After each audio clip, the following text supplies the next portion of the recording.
அன்பானவர்களே, காலைதோறும் கர்த்தரின் வார்த்தை என்ற பகுதியின் வாயிலாக உங்களை சந்திப்பதில் மிகுந்த மகிழ்ச்சி அடைகிறேன். இன்றைய நாளுக்குரிய தேவ வார்த்தையானது மல்கியா 4ஆம் அதிகாரம் 2ஆம் வசனம். அதின் செட்டைகளின் கீழ் ஆரோக்கியம் இருக்கும், நீங்கள் வெளியே புறப்பட்டு போய் கொடுத்த கன்றுகளைப் போல் வளருவீர்கள் என்பதாகும்.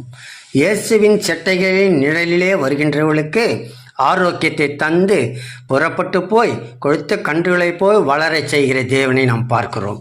நேற்றைய தினத்திலே பார்த்தோம், இயேசுவை கண்டதும் மனமாற்றம் அடைந்த சகேயு என்னப்பட்ட ஒரு மனிதன் ஆபிரகாமுக்கு குமாரனாக எண்ணப்பட்டான்.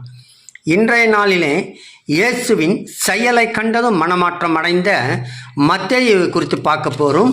அவர் கண்ட செயல் என்ன என்பதை பார்க்கும்போது, ஒரு வீட்டிலே இயேசு இருக்கிறார் என்று அறிந்து ஒரு திமிர்வாதக்காரனை 4 பேர் சுமந்து வருகிறார்கள். அவ்விதமாக சுமந்து வந்து பார்க்கின்ற வேளையே ஜனக்கூட்டம் திரளாய் காணப்படுகிறது. ஆனாலும் அந்த ஜனக்கூட்டத்தை பொருட்படுத்தாமல் மேற்கூரையை திறப்பாக்கி அதன் வழியாக அந்த திமிர்வாதக்காரனை இயேசுவின் முன்பாக இறக்கப்படுகிறது. அப்போது அந்த இயேசு பார்க்கிறார். இயேசு அவர்களின் விசுவாசத்தை கண்டு, அந்த 4 பேரோட விசுவாசத்தை இயேசு கண்டு, உன் பாவங்கள் உனக்கு மன்னிக்கப்பட்டது என்றார். காரணம், இந்த 4 பேரும் அந்த திமிர்வாதக்காரனுக்கு உறவாக இருக்கலாம் அல்லது நண்பர்களாக இருக்கலாம், யாருன்னே தெரியாது. அவங்களுக்கு எதுவும் தேவைக்காக வரலை. ஆனால் திமிர்வாதக்காரன் சுகமடைய வேண்டும் என்பதற்காக வந்தவர்கள். அந்த விசுவாசத்தை இயேசு கண்டு, உன் பாவங்கள் உனக்கு மன்னிக்கப்பட்டது என்று சொல்லுகிறார். இந்த பகுதியை பார்த்தீங்கன்னா மார்க்கு 2ஆம் அதிகாரத்தில் 2 முதல் 5 வசனங்களில் பார்த்தீங்கன்னாலே உங்களுக்கு காணப்படும். சரிங்களா? அப்போது இவர் மன்னிக்கப்பட்டது சொன்னதோ மாத்திரமல்ல, அடுத்து அந்த சொன்ன உடனே எல்லாரும் ஒரு சிலர் முறுமுறுக்கிறாங்க. இவர் என்ன மன்னிப்பு பற்றி சொல்கிறாரு, இவர் மன்னிக்கிறாருன்ட்டு. அப்போது 10ஆம் வசனம் அங்கே சொல்லப்படுகிறது. மார்க்கு 2:10, பாவங்களை மன்னிக்க மனுஷகுமாரனுக்கு அதிகாரம் உண்டென்பதை நீங்கள் அறிய வேண்டும் என்று அங்கே சொல்லப்படுகிறது. அப்போ எல்லோரும் தேவனுடைய வல்லமையை அறிந்து கொள்வதற்காக அங்கே ஒரு பாவங்கள் மன்னிக்கப்பட்டது என்ற வார்த்தையை அவர் சொல்லுகிறார். அது மாத்திரம் சொன்னதோடு இல்லாமல் 11ஆம் வசனத்தில் பார்க்குறோம், நீ எழுந்து உன் படுக்கை எடுத்துக்கொண்டு போ என்றார். சொன்ன உடனே பார்க்குறோம் 12ஆம் வசனத்தில், உடனே எழுந்து தன் படுக்கை எடுத்துக்கொண்டு எல்லோருக்கும் முன்பாக போனான் என்று பார்க்குறோம். நிறைய ஜனக்கூட்டம் இருக்குது. ஏதோ மேலேருந்து குறையில் இறக்கிட்டாங்க. அவங்க விசுவாசத்தை பார்த்து முதல்ல இவனுக்கு சுகம் கொடுத்துட்றார் ஆண்டவர். உன் படுக்கை எடுத்துக்கொண்டு போன்னு சொன்னார். உடனே சொன்ன வார்த்தைக்கு உடனே எழுந்து படுக்கை எடுத்து எல்லாருக்கும் முன்பாக ஒரு சாட்சியாக அவன் செல்லுகிறதை அங்கே பார்க்க முடியுது இல்லைங்களா?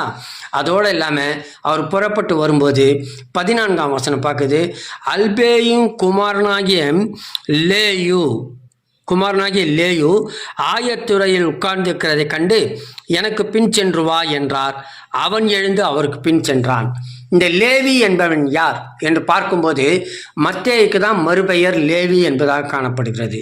இதை நாம் புரிந்து கொள்ள வேண்டும் என்றால் மத்தேயு 9ஆம் அதிகாரம் 9ஆம் வசனத்தில் பார்க்கலாம். இயேசு அவ்விடம் விட்டு புறப்பட்டு போகையில் ஆயத்துறையில் உட்கார்ந்திருந்த மத்தேயு என்னும் ஒரு மனுஷனை கண்டு எனக்கு பின் சென்று வா என்றார்.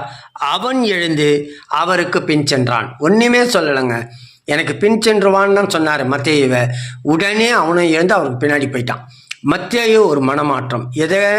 இந்த திமிர்வாதக்காரனை சொஸ்தமாக்கினதுனால இயேசுவின் செயலை கண்டு மனமாற்றம் அடைந்திருக்கிறான் என்று இங்கே காண முடிகிறது.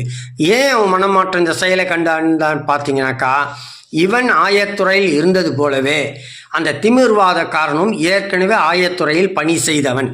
அவன் செய்யும்போது அநேக பாவங்கள் அவனுக்குள் காணப்பட்டிருக்கும். அதனால தான் பாவங்கள் உனக்கு மன்னிக்கப்பட்டது ஆண்டவர் சொன்னார். அப்போது தன்னை உணர்ந்தவனாக மத்தேயு தன்னையே உணர்ந்தவராக அவர் என்ன பண்ணுறாரு, இந்த செயலை பார்த்த உடனே ஒரு மனமாற்றம் அடைந்து இயேசுவுக்கு பின் செல்கிறதை நாம் பார்க்கிறோம்.